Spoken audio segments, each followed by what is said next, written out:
আসসালামু আলাইকুম। আবারও সবাইকে স্বাগতম জানাচ্ছি আরও একটি ভিডিও দেখার জন্য। আশা করছি সবসময়ের মতো এবারকার ভিডিওটি ভালো লাগবে। আজকে আমি খুবই সহজভাবে সুজি দিয়ে মাত্র একদমই পারফেক্টলিভাবে দানাদার মিষ্টির রেসিপি শেয়ার করছি আপনাদের সাথে। তো এখন চলে যাচ্ছি মূল প্রসেসিংয়ে। তো সর্বপ্রথমে এখানে আমি একটি কড়াই বসিয়ে দিয়েছি। তারপরে মেজারমেন্ট কাপের 1 কাপ নিয়েছি সুজি। এখন সুজিটা আমি 2 মিনিটের মতো এভাবে কড়াইয়ে রেখে এটাকে ভেজে নিব।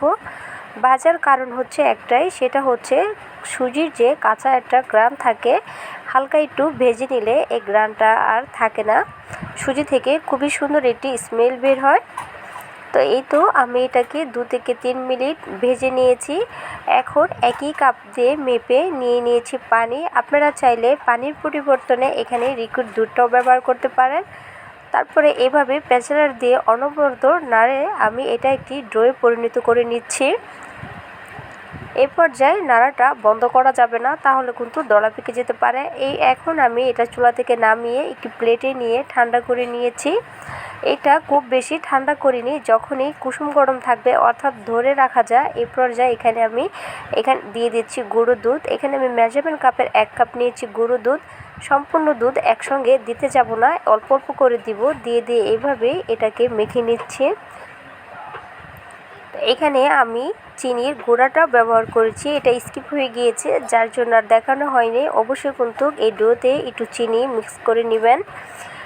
এখন এভাবে দুধটাকে দিয়ে আমি খুব ভালো করে এটাকে মথে নিচ্ছি। ময়ানটা যেন খুবই ভালো হয়, তাহলে আপনার মিষ্টিটা খুব সুন্দর পারফেক্ট হবে। তো এই তো এটাকে আমি খুব ভালো করে এভাবে মেখে নিয়েছি। এখন দিয়ে দিচ্ছি 1 চা চামচের মতো ঘি।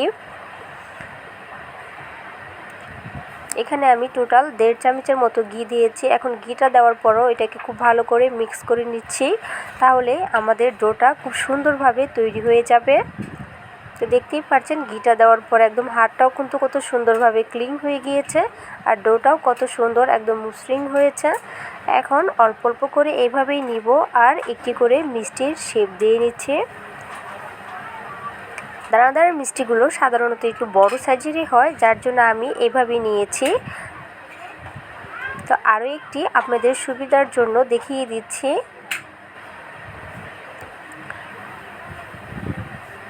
তো এইভাবেই সম্পূর্ণ মিষ্টি আমি তৈরি করে নিচ্ছি। তো এই তো আমার সবগুলো মিষ্টি তৈরি করা হয়ে গিয়েছে। এখনই দেখতে মাশাআল্লাহ কতটা সুন্দর লাগছে মিষ্টিগুলো, আর 1 কাপ সুজি দিয়ে দেখেন কতগুলো মিষ্টি হয়ে গিয়েছে। এখন আবারও চলে যাচ্ছি চুলায়। মেজারমেন্ট কাপের 1 কাপ এখানে নিয়েছি আমি চিনি। শিরা তৈরি করতে হবে এর জন্যই। তারপরে একই কাপ দিয়ে মেপে এখানে আমি 1.5 কাপ পানি ব্যবহার করছি। তো পানিটা দেওয়া হয়ে গেলে এখন অপেক্ষা করব চিনিটা যতক্ষণ না সুন্দরভাবে মিল হয়ে যাচ্ছে। তারপরে ফ্লেভারের জন্য এখানে আমি 1 মুখার মতো ব্যবহার করেছি কেওড়া জল। আপনাদের যদি কেওড়া জলের ফ্লেভারটা ভালো না লাগে তাহলে এটা স্কিপ করতে পারেন। তাহলে কেওড়া জলটা দেওয়ার উদ্দেশ্য একটাই, তাহলে মিষ্টি থেকে খুবই সুন্দর একটি ঘ্রাণ বের হবে। তো আমার শিরাটা তৈরি হয়ে গিয়েছে। এখন আমি এক এক করে মিষ্টিগুলো দিয়ে দিচ্ছি।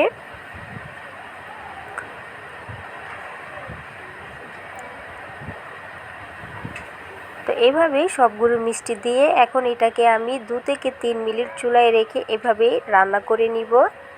তো কিছুক্ষণ পর পর এইভাবে হাতল দিয়ে একটি সাইড এভাবে একটু নাড়াচাড়া করে নিব, তাহলে মিষ্টিগুলো খুব সুন্দরভাবে উলটপালট হয়ে যাবে। আর দেখতেই পাচ্ছেন মিষ্টিগুলো কিন্তু অনেকটা বেশি ফুলে গিয়েছে। এখানে কিন্তু কোনো রকমের বেকিং পাউডার বা বেকিং সোডা কোনোটাই কিন্তু আমি অ্যাড করিনি। এখন চুলা থেকে নামিয়ে ঠান্ডা করে আপনাদেরকে পরিবেশন করে দেখাচ্ছি। আর দেখেন কতটা সফট হয়েছে মিষ্টিগুলো, আর এত সুন্দরভাবে শিরা স্যুপ করেছে ভিতরে, যেটা আমি আশা করিনি।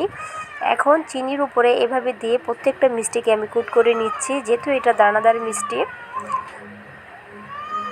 দেখতে যেন একদমই দোকানের মতো দেখা যায়। তো এইভাবেই প্রত্যেকটি মিষ্টিকে আমি এভাবে চিনির উপর দিয়ে কুট করে নিয়েছি। তো দেখেন মাশাআল্লাহ এখন দেখতে কতটা সুন্দর লেগেছে, অনেকটাই সুন্দর লাগছে, আর খেতে তো অনেক বেশি ভালো হয়েছে। অবশ্যই আপনারা বাসায় একদিন হলেও তৈরি করবেন, বুঝতেই পারবেন না এত কম খরচে এত সুন্দরভাবে মিষ্টি তৈরি করা যায়। তো আমার ভিডিওটি যে ভালো লাগে অবশ্যই আমার ভিডিওটি দেখার পরে চ্যানেলটাকে সাবস্ক্রাইব করে আমার পাশেই থাকবেন। বেল বাটনটা ক্লিক করে রাখবেন আমার পরিবর্তন নোটিফিকেশন সবার আগে পাওয়ার জন্য। তো আজকের ভিডিওটি ছিল এ পর্যন্তই। আল্লাহ হাফেজ।